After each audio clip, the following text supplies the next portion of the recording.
Meus queridos e amados irmãos, a paz do Senhor Jesus Cristo a todos. Que Deus continue abençoando a vida de cada um dos irmãos. É sempre um prazer nos reunirmos para estudar as Sagradas Escrituras. Na escola bíblica dominical, nós estamos tendo a oportunidade e o privilégio de entender um pouco mais sobre o trabalhar de Deus sobre o seu povo, sobre as nações e o cuidado de Deus em momentos de crise, também em momentos de pecado. É por isso que neste trimestre não podemos esquecer que o título do trimestre é O Plano de Deus para Israel em meio à infidelidade da nação.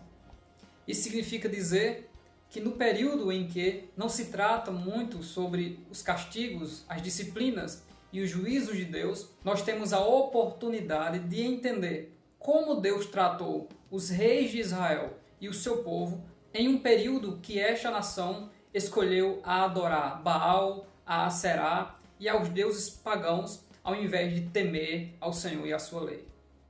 Semelhante a muitos outros reis, tanto de Judá como do Reino do Norte, nós iremos estudar nesta semana uma história impressionante, que é a história do jovem rei Joás. Dentre todas essas histórias, nós vemos pessoas que começaram bem, que terminaram mal. Nós vemos Deus fazendo nação inimiga cercar Israel e fazendo com que esta nação prosperasse em seu caminho, e ela estando estacionada tanto a Síria como também posteriormente a Babilônia, para que o povo tivesse disciplina e aprendesse a buscar a presença de Deus e a temer ao Deus Todo-Poderoso.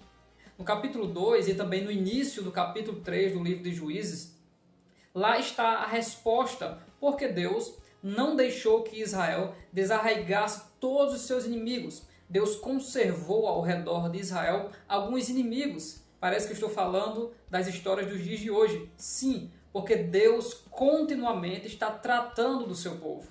E lá explica que Deus não retirou totalmente os inimigos de Israel, ainda mais trazendo os Caftorim, que são os filisteus, lá da ilha de Creta, para estarem na costa do mar Mediterrâneo, para o propósito de ensinar a Israel que sempre é preciso estar se preparando para a batalha. Porque Israel havia chegado na terra que mana leite e mel, havia chegado na bênção e na vitória. E para que não venhamos a entrar no conformismo, Deus sempre permite a disciplina, o inimigo, o espinho na carne e muitos desafios para que nós venhamos a entender que a vida com Deus é uma vida de guerras espirituais e devemos estar preparados para ser não vencedor, mas para ser mais do que vencedor em Cristo Jesus. Chegamos à lição de número 9 e o título da lição é O Reinado de Joás. A lição é dividida em 3 tópicos, tendo o primeiro tópico, o livramento de Joás, o segundo tópico, o reinado de Joás e a reparação do templo, e o terceiro e último tópico, a conspiração contra Joás. Se você ficar aqui até no final conosco, você verá quem profetizou a ruína deste reinado e qual foi o fim daquele que profetizou a verdade da palavra de Deus em meio à crise espiritual. Também iremos aprender que Deus tem uma grande obra na nossa vida e que se nós conservarmos essa obra no temor e não deixarmos que as tentações deste mundo nos levem para longe de Deus, Deus confirmará esta promessa e nos abençoará em tudo aquilo que a gente faz. E se nós deixarmos ao Senhor, o Senhor também nos deixará, como ficou bem claro aqui pelo profeta que profetizou contra o próprio rei Joás. É uma história impressionante e cheia de lições para a nossa vida. Eu quero convidar você a ficar conosco até o final. E também, se você não é um dos inscritos do nosso canal, se inscreva no nosso canal. Não se esqueça do sino, porque este sino mostra que você quer sempre estar ligado conosco nos nossos vídeos para estudar um pouco mais da palavra de Deus. Para compreendermos um pouco essa história e não nos perdermos no tempo, às vezes se torna um pouco confuso a citação de tantos reis. Enquanto o reino do norte reinava, o reino do sul era fulano de tal, e cita os seus pais, suas mães e os seus filhos. Para compreendermos um pouco em que contexto se encontra e quem é Joás, é preciso nós voltarmos um pouco atrás, até o último homem que temeu a Deus e andou nos caminhos do Senhor. Nós começamos pelo rei Josafá, que foi temente a Deus e adquiriu a vitória sobre os seus inimigos pela mão do Deus Todo-Poderoso, porque ele fez a vontade de Deus. Posteriormente, o filho de Josafá, Jeorão, assumiu o reinado. E Jeorão fez o que era mal aos olhos do Senhor, porque até se casou com a filha de Acabe, chamada Atália. Jeorão também era pai de uma mulher chamada Jeozabeate, que é irmã de Acasias. E essa Jeozabeate é a mulher do sacerdote Joiada. E esse sacerdote Joiada é pai de Zacarias, que profetizou contra o reinado do filho de Acasias, Joás, que por sua vez tem por mãe Zíbia. O reinado de Acasias foi também um reinado de alguém que não temeu o Senhor e praticou iniquidade, porque quem dirigia os seus passos era a sua mãe, que era Atália, a filha de Acabe. E ele fez o que era mal aos olhos do Senhor. E todos esses que fizeram mal aos olhos do Senhor, eles tiveram um fim trágico. E as pessoas não tinham saudades do seu governo, porque o governo que não é baseado no temor de Deus é um governo que não traz felicidade e nem alegria para o povo. Atália continuou fazendo mal a toda a família, porque Deus sempre conservava esses reis por causa da promessa feita a Abraão e a Davi. E por causa disso, Deus, pela sua mão poderosa, conservou Joás, que ainda era uma criança recém-nascida, e ele foi escondido na própria casa do Senhor, enquanto Atália reinava. Vemos a mão poderosa de Deus de conservar a sua promessa em meio àqueles que profanam o seu santo nome. E quem escondeu Joás, que ainda era criança, foi a esposa de Joiada, que é a Jeozabeate. Ela escondeu, e significa que posteriormente o sumo sacerdote ou o sacerdote Joiada se tornou como um pai para Joás. E isso fez com que o seu reinado tivesse um grande progresso. O Deus que esconde os seus para mostrar no tempo oportuno, no Kairos de Deus, para que os seus propósitos sejam estabelecidos, levantou o espírito de Joiada e o animou, e juntou todos os levitas armados na casa do Senhor, e trouxe Joás, ainda pequeno, com 7 anos, e o declararam rei. Joiada se tornou o tutor, ou seja, aquele que dirigia Israel, e Joás como aquele herdeiro do trono para reinar. Então temos agora, mais uma vez, Deus trazendo um dos seus para governar, a fim de abençoar o povo. O propósito de Deus é abençoar o seu povo, é dar ao seu povo aquilo que o povo deseja: paz, alegria e felicidade no temor do Senhor. Após toda essa aliança e Joás sendo declarado rei, Atália foi morta, não na casa do Senhor, por respeito àquilo que é sagrado, e Joiada, junto com Joás e todo o povo, fizeram uma aliança com o Deus de Israel e derrubaram os altares de Baal e de Aserá e se voltaram para o Senhor. Depois que a idolatria foi retirada, agora é hora de organizar a casa do Senhor. E a alegria volta para os levitas, que voltam a adorar ao Deus Todo-Poderoso, voltam com seus turnos, voltam a fazer a vontade de Deus, voltam a sacrificar. Porém, a casa do Senhor está em ruínas e precisa de muitos reparos. E aí, onde Joás tomará a atitude a fim de arrecadar quantias para que o templo e a casa do Senhor fosse restaurada a fim de honrar ao Deus Todo-Poderoso. Por algum motivo, a primeira estratégia de Joás de enviar os seus homens para arrecadar dinheiro de todos de Israel não deu certo por algum motivo. Mas ele teve a segunda estratégia que prosperou, que foi colocar uma arca com abertura em cima para que todo o povo trouxesse aquilo que foi dito pelo próprio Moisés na lei do Senhor. Não é apenas uma ordem arbitrária, mas é uma ordem baseada nas Sagradas Escrituras. E todo o povo se mobilizou e trouxeram grandes quantias, de maneira que aquele cofre ou aquela arca se enchia, o dinheiro era retirado e logo as pessoas enchiam tudo novamente. E aqueles que eram responsáveis pelas obras do Senhor contratavam os especialistas, compravam os materiais e a casa do Senhor voltava a ser edificada novamente.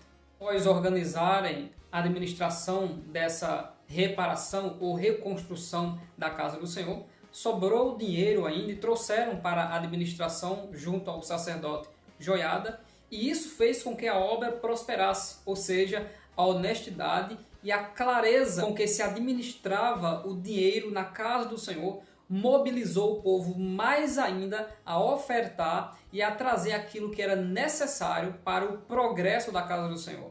E por causa disso, durante todo o período em que Joiada ainda era vivo, porque Deus lhe deu uma vida longa de 130 anos, a comunhão do povo com Deus, de Joiada com Joás e de Joás com o povo, era uma comunhão excelente, porque havia lei de Deus, havia honestidade e havia uma verdadeira comunhão. Mas lá no íntimo do povo, lá no meio do povo, havia pessoas que não estavam com o coração inteiro diante de Deus e que posteriormente iria levar o rei Joás, que agora está em progresso e sucesso, para um caminho difícil e um caminho tenebroso. E nós aqui podemos entender algumas coisas, que quando na casa do Senhor há pessoas que administram bem, há pessoas que são honestas, que não são levadas por tentações no quesito financeiro e honram mais a Deus do que aquilo que o povo de Deus pode lhe conceder, Deus sempre abençoará a casa do Senhor.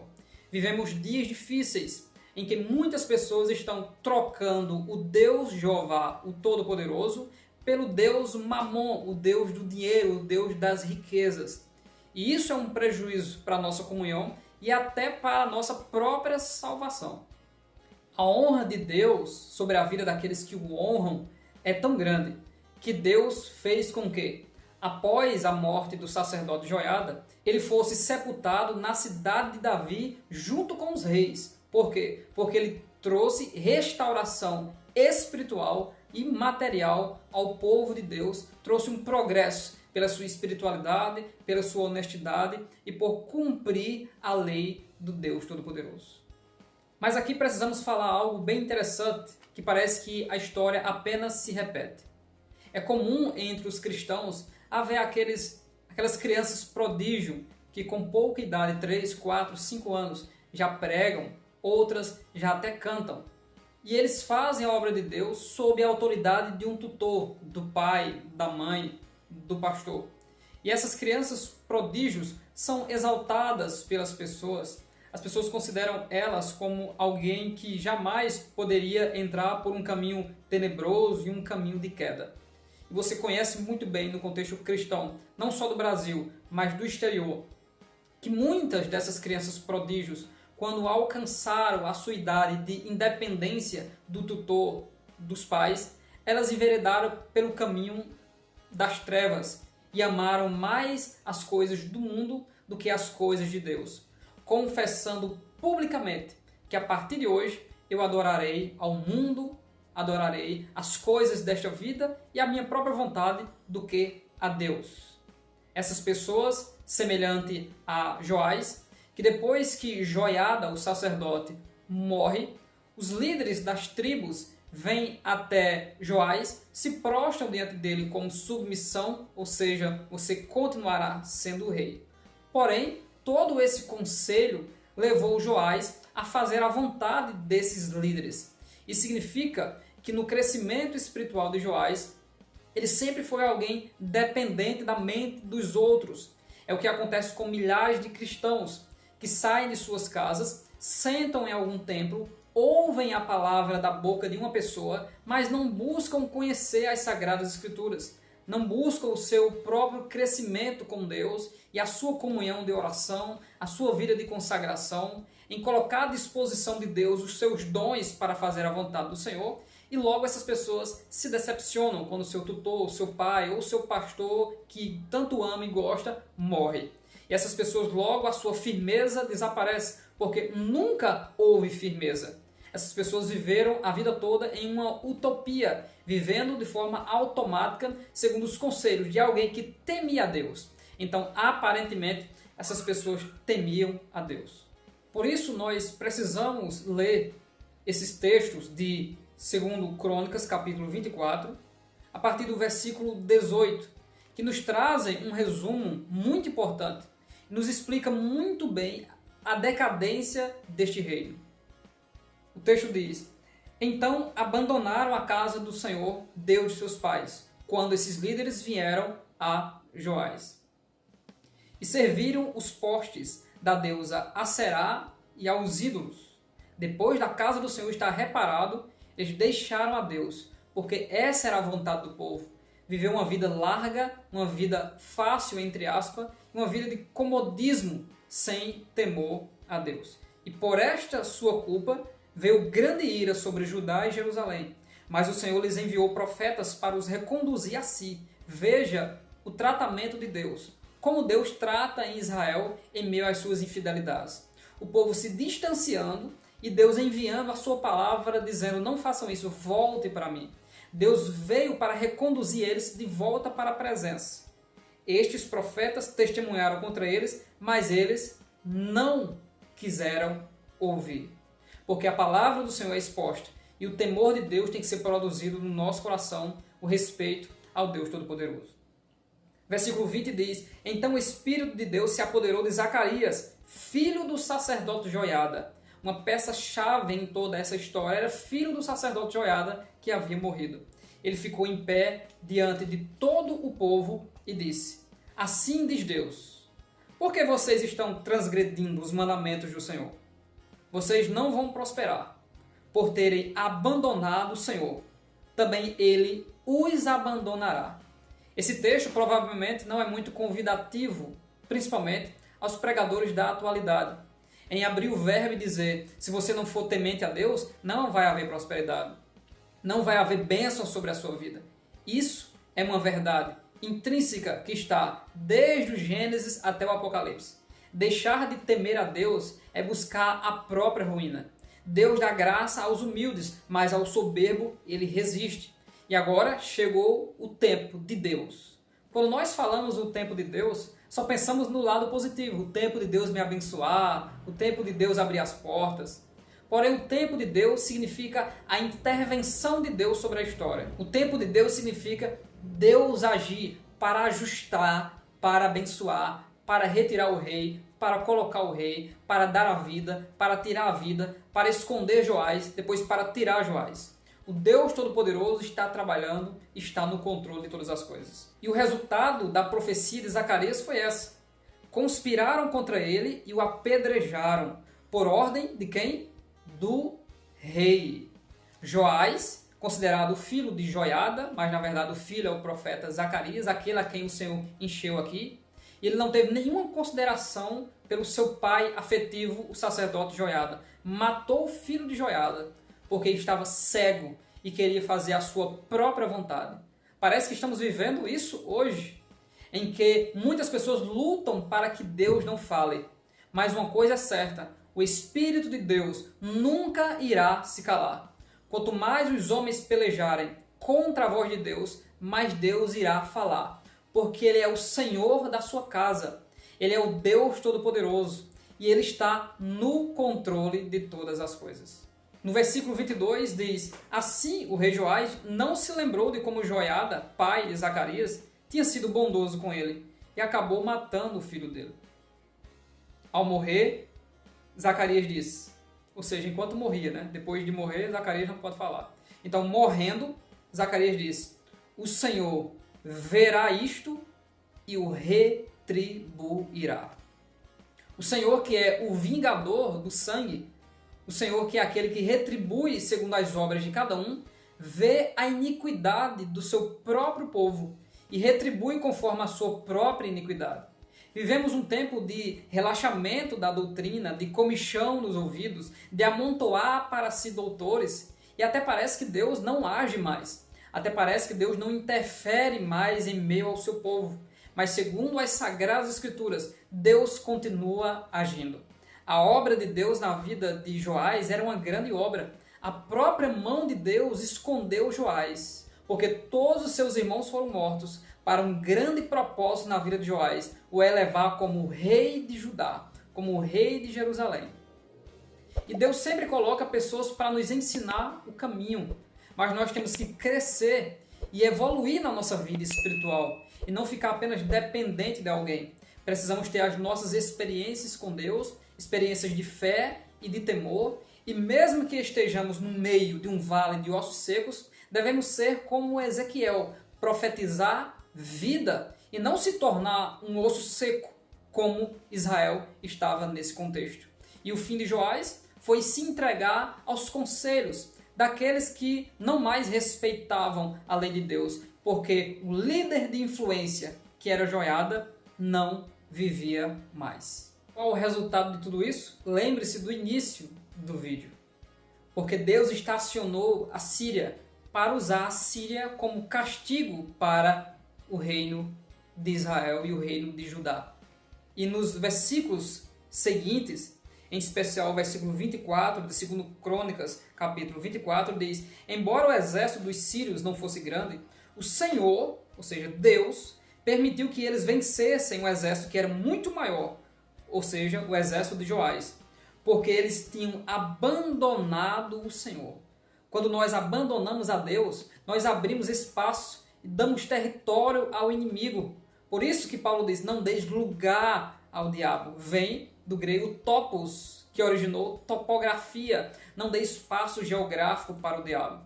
E pela sua desobediência, o diabo, ou seja, o exército sírio, entrou no reino de Joás e trouxe juízo.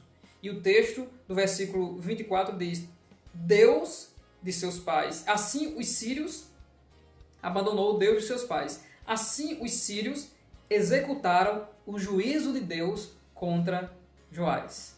Lembra de 2 Reis capítulo 5? Que Deus usou Naamã para dar vitória aos sírios? Isso é maravilhoso pensar, porque Deus está no controle de todas as coisas. Lembrar do que Pedro disse, que o juízo começa primeiro pela casa de Deus. E se começa pela casa de Deus, o que será daqueles que se esquecem de Deus? Daqueles que não temem a Deus? É preciso nós voltarmos para o Senhor. E não amar o contexto que nós vivemos. Amar sim ao Senhor da palavra. Não ser levado muitas vezes até pelo próprio movimento cristão atual, gospel, que está se desviando. Por que se desviando? Porque Jesus está voltando. E uma das principais características da volta de Jesus na igreja é a apostasia. Meu querido irmão, aluno e professor da Escola Bíblica Dominical, que Deus abençoe grandemente a sua vida. Confira se você é um dos inscritos do nosso canal. Também compartilhe este vídeo aí para todos da comunidade cristã, para adorarem ao Senhor juntamente conosco, estudando sobre essa história tão impressionante que foi a história de Joás. Que Deus abençoe a sua vida em nome de Jesus.